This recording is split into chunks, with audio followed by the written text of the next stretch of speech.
Hello అండి అందరికీ, నేను మీ కళ్యాణిని. మా వాడు ఈ లెటర్ రాస్తున్నాడు, హోంవర్క్. ఎంత బాగా రాస్తున్నాడు, నేనైతే షాక్ అయ్యాను. వీడేనా రాసింది అని అనుకున్నాను. ఇన్ని రోజులు డాట్స్ పెట్టి జాయిన్ చేయమంటా ఉన్నారు. ఈసారి లెటరు ఈ లెటర్ ఇచ్చేసారు, వాడే రాయాలంట. ఎంత బాగా రాస్తున్నాడో, నేను అసలు ఎక్స్పెక్ట్ చేయలేదు అంత బాగా రాస్తాడని. నేనైతే ఫుల్ హ్యాపీ ఈరోజు. చూడండి ఎలా రాస్తున్నాడో చూపిస్తాను.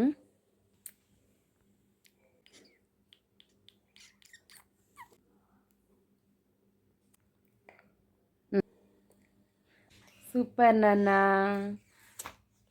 బాగా రాసావా ఈ లెటరు? అవును, ఇలానే బాగా రాసావనుకో నీకు మ్యామ్ స్టార్ వేస్తుంది, సరేనా? ఈరోజు ఆల్రెడీ ఒక స్టార్ తీసుకొని వచ్చాడు. నెంబర్ 3 ఇచ్చారు నిన్న.